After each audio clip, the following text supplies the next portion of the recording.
Sejam bem-vindos mais uma vez, internautas da área do médico. Meu nome é João Gabriel e mais uma vez estamos juntos aqui para falar hoje de um tema que é extremamente importante na vida de um clínico, na vida daqueles profissionais da área médica que trabalham principalmente em UTI e trabalham em emergências, tá bom?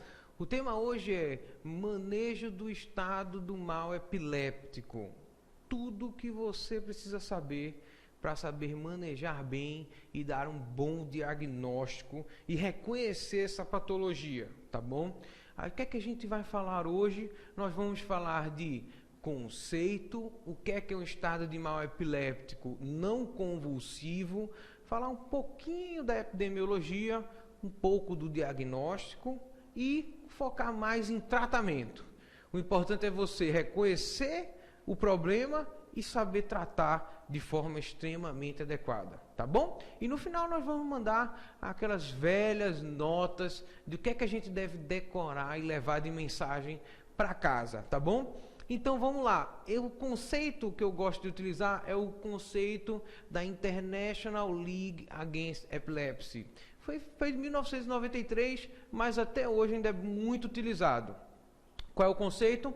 Estado de mal epiléptico é ou o paciente tem crise epiléptica única maior do que 30 minutos, ou o paciente tem duas ou mais crises sem recuperação completa do nível de consciência maior do que 30 minutos.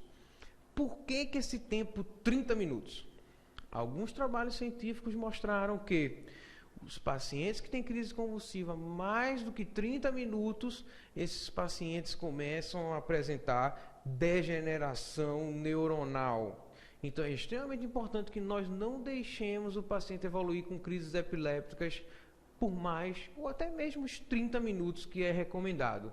Então, lembrando, o paciente pode ter uma crise tônico-clônica generalizada, o paciente pode ter uma crise focal que generaliza, pode ser uma série de crises. Não necessariamente é uma crise epiléptica tônico-clônico generalizada para que seja um estado de mal epiléptico. Existem novos conceitos, tá bom? Então, se o paciente tem crises epilépticas que duram mais do que 5 a 10 minutos, esse paciente está em estado de mal epiléptico iminente. O que é isso? Foi-se visto nos trabalhos científicos que os pacientes que apresentam crises mais do que 5 minutos, esses pacientes têm a maior chance de evoluir para um estado de mal epiléptico, aquele que é mais do que 30 minutos. Ou seja, tem a maior chance de apresentar degeneração neuronal por conta disso. Os pacientes que apresentam crises epilépticas mais do que 30 minutos, esse é o estado de mal epiléptico clássico. Os pacientes que apresentam crise epiléptica maior do que 60 minutos, esses pacientes têm o que a gente chama de estado de mal epiléptico refratário.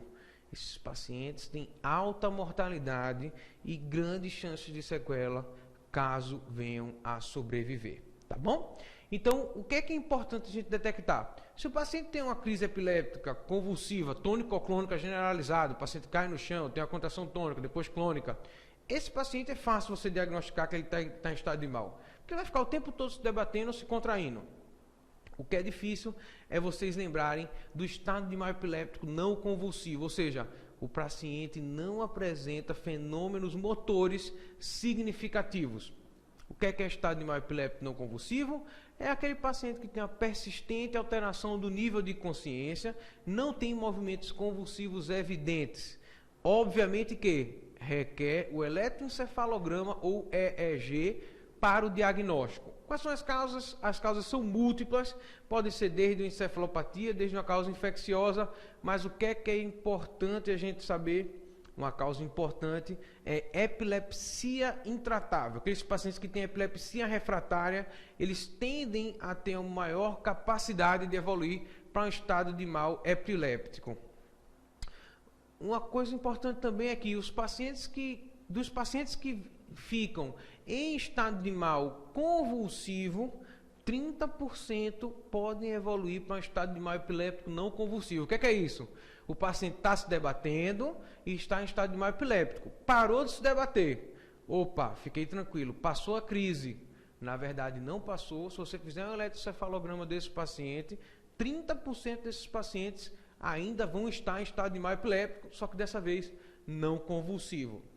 Um estudo foi feito em UTI pediátrica e foi visto que dos pacientes que estavam em UTI e tinham um estado mental alterado inexplicado, ou seja, por qualquer outra causa, 1/3 desses pacientes tinham atividade epileptiforme no eletrocefalograma. E desses, 1/3 entrariam nos critérios de estado de mal epiléptico não convulsivo. Ou seja, o paciente está deitado, tranquilo na UTI, como a gente pode ver na figura, mas por dentro o cérebro está com várias descargas cerebrais. O eletrocefalograma normal do lado esquerdo, com ondas bem rítmicas e corretas, enquanto do lado esquerdo com atividades epileptiformes e ondas, ponta onda, epilépticas. Então é extremamente importante que nós saibamos diagnosticar o estado de mal epiléptico não convulsivo. Quais são os critérios diagnósticos? O paciente apresenta declínio cognitivo, o paciente apresenta evidência de crises epilépticas subclínicas, ou seja, com manifestações motoras muito frustras e, no mínimo, apresenta um eletrocefalograma por 30 minutos com crises, tá bom?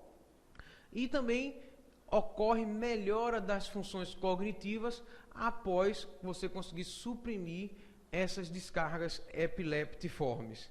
O que é importante saber? Dos pacientes que têm crises convulsivas, alguns pacientes eles têm crises convulsivas, possuem crises epilépticas não convulsivas e outra parte, crises epilépticas convulsivas.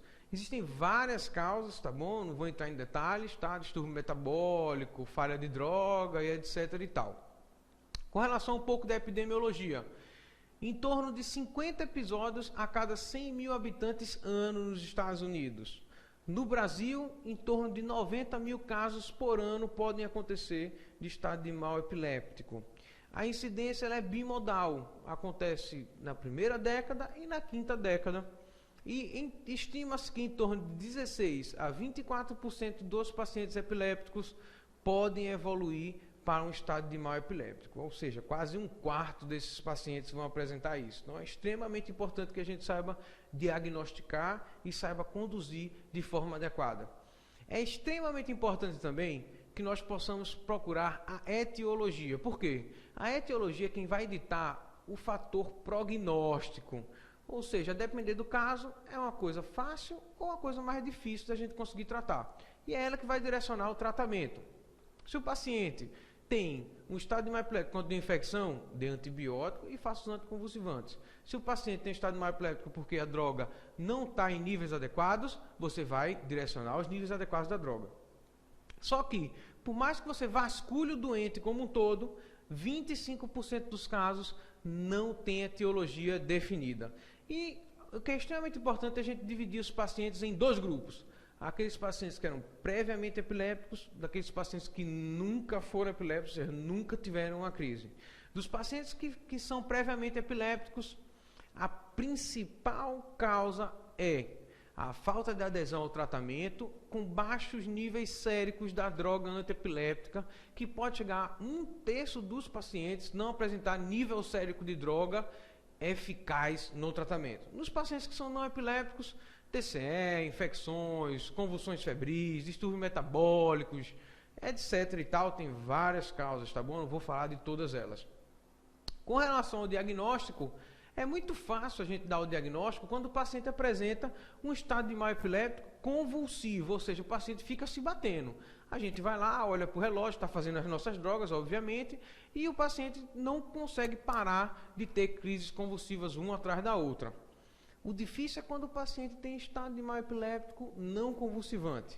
Apenas o eletrocefalograma é que pode dar o diagnóstico. Então ele é fundamental e você tem que ter uma alta suspeição clínica. Paciente que está em UTI, rebaixou o nível de consciência, não tem causa que justifique esse rebaixamento de nível de consciência, faça um EEG. Esse paciente pode estar em estado de mal epiléptico não convulsivo.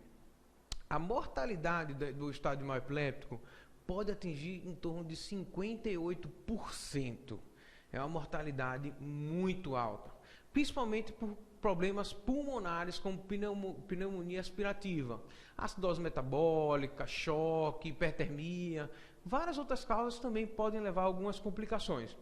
O que eu queria que vocês lembrassem aqui, a principal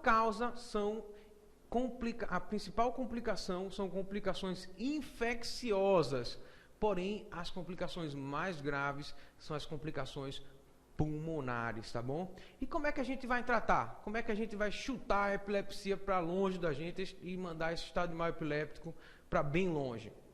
São 3 pilares do tratamento para o estado de mal epiléptico, tá? Suporte à vida, determinar a etiologia e tratar com medicamentos. Inicialmente, o suporte à vida. O que é que a gente vai fazer? Tudo aquilo para que o nosso paciente consiga levar a vida bem. Por exemplo, proteger o paciente no leito, ou seja, o paciente vai ficar se debatendo e o paciente não pode cair do leito, tá bom? Utilizar uma cânula de Guedel, aspirar as vias aéreas para que a gente possa evitar pneumonia aspirativa. Como eu já falei previamente, é o principal fator prognóstico, a pneumonia aspirativa é a que mais mata, tá bom? Outra coisa que é importante é manter as vias aéreas sempre adequadas, monitorizar os sinais vitais, evitar hipoxemia, corrigir distúrbios hidroeletrolíticos, a gente deve funcionar uma veia calibrosa, eleva a cabeceira. Tudo isso nós devemos fazer de uma forma geral para o tratamento. Outra coisa que é extremamente importante é a gente determinar a etiologia do estado de mal epiléptico. Ou seja, cada causa tem o seu tratamento específico e o tratamento do estado de mal epiléptico por si, digamos assim. Então, nós devemos fazer exames de imagem, se o paciente é um bebezinho, um ultrassom transfontanela, a gente pode fazer tomografia, ressonância, o LCR, pode acontecer algumas alterações no líquido cefalorraquidiano, tá? O eletrocefalograma é extremamente importante, e naqueles pacientes que eles apresentam vários casos de estado de mal epiléptico e sempre são recorrentes, nós também devemos realizar uma investigação genética. A gente deve tratar com medicamentos. Devemos tratar inicialmente com medicamentos de uma forma em geral e depois com medicamentos específicos. É sempre importante, essa parte é importante, tá? É sempre importante que a gente lembre de fazer glicose para o paciente. Por quê? O que acontece é o seguinte, várias vezes no corre-corre que o paciente está tendo uma crise epiléptica, estado de mal epiléptico não, convulsivo, o paciente muitas vezes pode estar em hipoglicemia, que pode ser a causa do estado de mal epiléptico ou pode ser como consequência de tanto o paciente gastar energia nas contrações. Então, por favor, façam a glicose, principalmente se for demorar para conseguir o HGT. Não vi uma ou duas vezes, já vi várias vezes, pacientes que estavam em estado de mal epiléptico, foi feita uma série de drogas, o paciente não melhorava e quando viu-se era um HGT com a glicose de 40, 35 e quando corrigia a glicose o paciente melhorava. Infelizmente ocorre dano neuronal nesse tempo. Então é sempre importante a gente lembrar da glicose. Outra coisa importante é a piridoxina também, deve ser utilizada de rotina também, na dose entre 50 e 200 mg endovenoso, tá bom? Então, falando do tratamento farmacológico propriamente dito, tá certo? Uma das drogas que a gente utiliza é o diazepam. É uma das drogas mais utilizadas, na maioria dos protocolos é utilizada como primeira droga. Ele tem um efeito anticonvulsivante muito rápido, que pode ser de 1 até 10 minutos. E tem o poder de cessar a crise em até 90% dos casos, tá certo? Porém, o que acontece? O efeito terapêutico dura muito pouco, mais ou menos 20 minutos, porque ela tem elevada lipossolubilidade e dissipa logo o tecido gorduroso. Então, o que acontece? É uma boa droga para cessar o estado de mal epiléptico, mas não é uma boa droga para manter o paciente fora do estado de mal epiléptico. Para isso, a gente vai utilizar outros anticonvulsivantes. A dose, geralmente para adulto, 10 mg venoso em bolos, tá bom? Não precisa diluindo, muitas vezes o diazepam pode precipitar. Outra droga que a gente pode utilizar também é o midazolam, tá bom?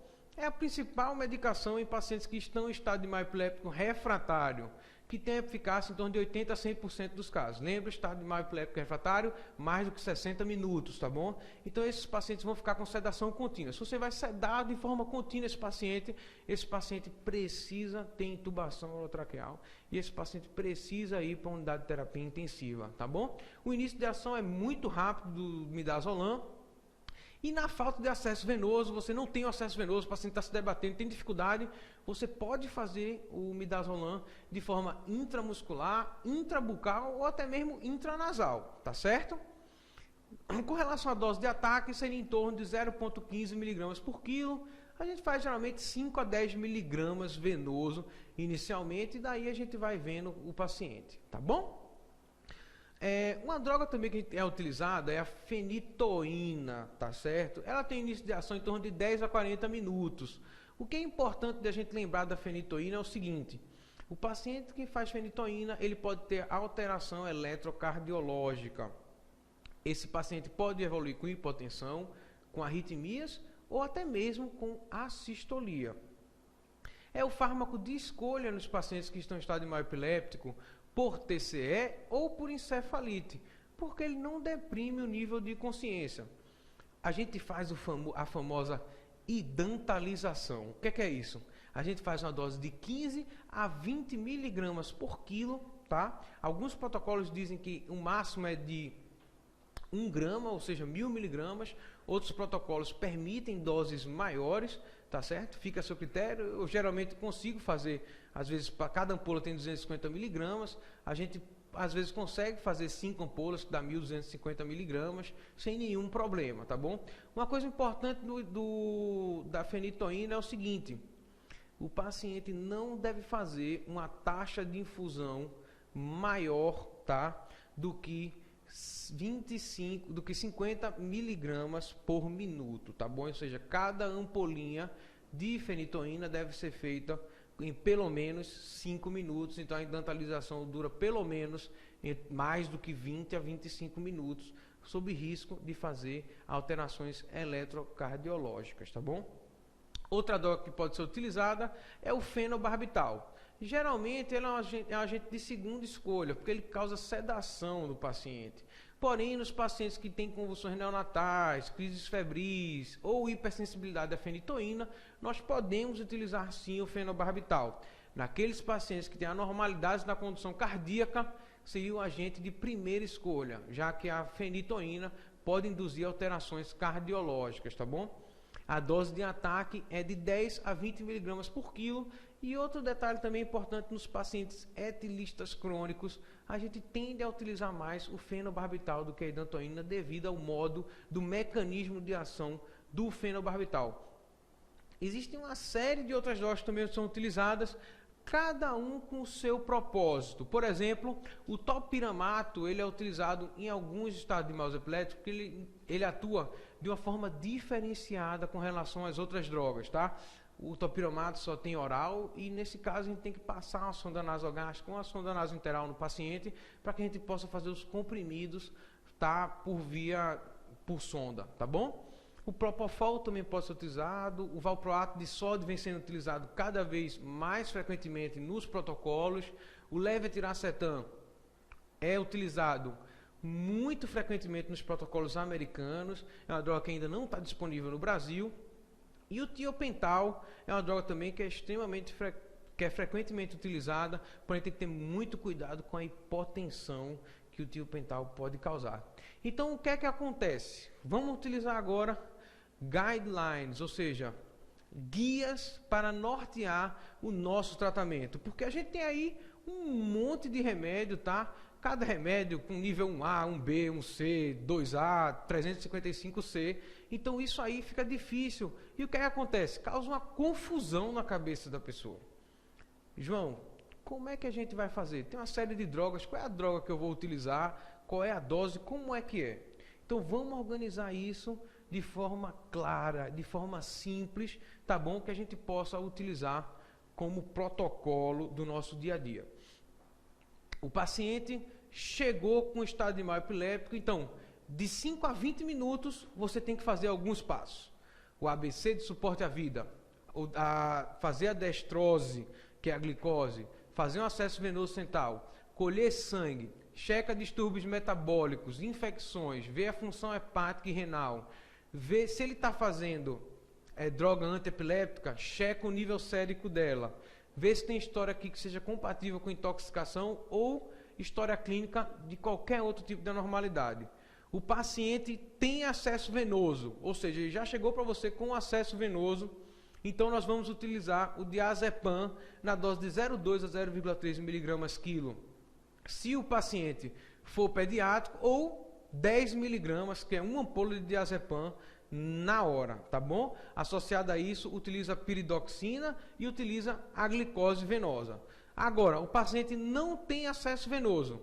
A gente pode utilizar ou diazepam de forma retal, ou midazolam nasal, IM ou bucal. Isso porque vai demorar muito para você pegar o acesso venoso. É melhor que você faça mais rápido a droga do que você demore e postergue o tratamento.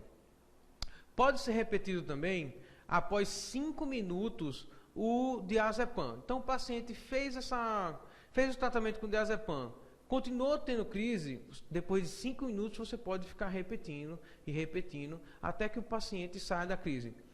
Tudo bem, a gente fez o diazepam ou o midazolam.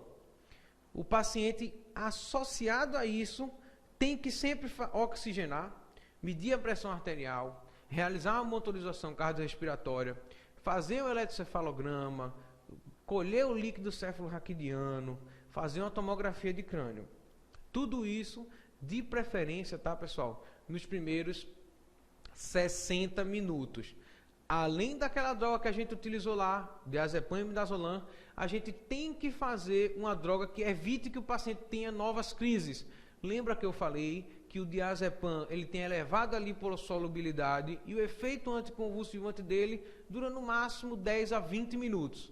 Então o que é que a gente faz? Associado a ele, a gente faz a idantalização, que eu já falei anteriormente, com a fenitoína, 15 a 20 mg por quilo, ou a gente faz o fenobarbital, com 10 a 20 mg por quilo. O valproato de sódio cada vez mais vem sendo utilizado nos protocolos. E atualmente você pode utilizar também o valproato de sódio no tratamento do estado de mal epiléptico, tá bom?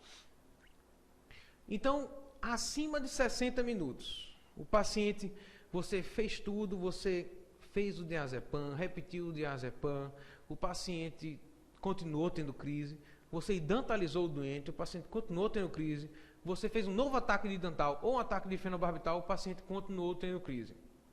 Mais de 60 minutos de crise, então o paciente tem o que a gente chama de estado de mal epiléptico refratário. Esse paciente, ele tem alta mortalidade, então nós temos que atuar e ser agressivos nesse tratamento. Tempo é cérebro, tá bom? Então quanto mais rápido agirmos, mais cérebro, mais tecido neuronal nós vamos conseguir poupar. Então, primeira coisa, manda esse paciente para a UTI, dá assistência ventilatória e mecânica. Vamos avaliar se esse paciente tem um aumento da pressão intracraniana, se esse paciente deve fazer um eletrocefalograma contínuo. Nós devemos procurar e tratar fatores desencadeantes. Nessa hora, nós vamos sedar o paciente, tá? E sedar, intubar o paciente, de preferência com o midazolam, tá bom? Deixa o midazolam fixo. Nós também temos como opção fazer uma dose de valproato de sódio. Não resolveu, o paciente continua tendo descarga epiléptica no eletrocefalograma, apesar do dormonide contínuo em doses adequadas. Vamos para outros tipos de terapia, que são as terapias que a gente chama de segunda linha, como a barbitúrico. A gente pode fazer o tiopental. Não resolveu, a gente pode lançar mão do topiramato por sonda, do levetiracetam, que não tem no Brasil, infelizmente, e as lacosamina. Não resolveu. Vamos para ainda mais outras terapias alternativas, como, por exemplo, a ketamina, corticoide, dieta cetogênica, hipotermia, eletroconvulsoterapia e o implante de estimulador de nervo vago. Tudo isso são medidas que vão caindo a eficácia, ou seja, não são mais de primeira linha. Conforme vai passando, sendo graduado nessa escada, vai deixando de ser tão eficaz quanto os primeiros tratamentos.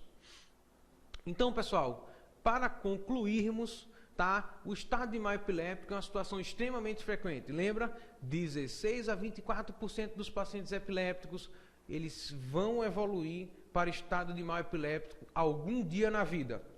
Sempre que o paciente estiver em UTI com o nível de consciência alterado, sem causa justificativa, devemos suspeitar de estado de mal epiléptico não convulsivo, solicitar um eletroencefalograma e, se for um estado de mal epiléptico, tratarmos de forma adequada. Pois, tratando de forma adequada, podemos evoluir, esse paciente pode evoluir com complicações e nós devemos evitar essas complicações. Com o manejo adequado e o tratamento correto, conseguimos diminuir a mortalidade e o nível de sequela neurológica e sempre devemos utilizar a medicina baseada em evidência. Os guidelines, eu acabei de apresentar para vocês os guidelines mais novos que existe hoje. Então, pessoal, vocês agora estão aptos para tratar de forma adequada o paciente de vocês. Muito obrigado e até mais na próxima aula da gente.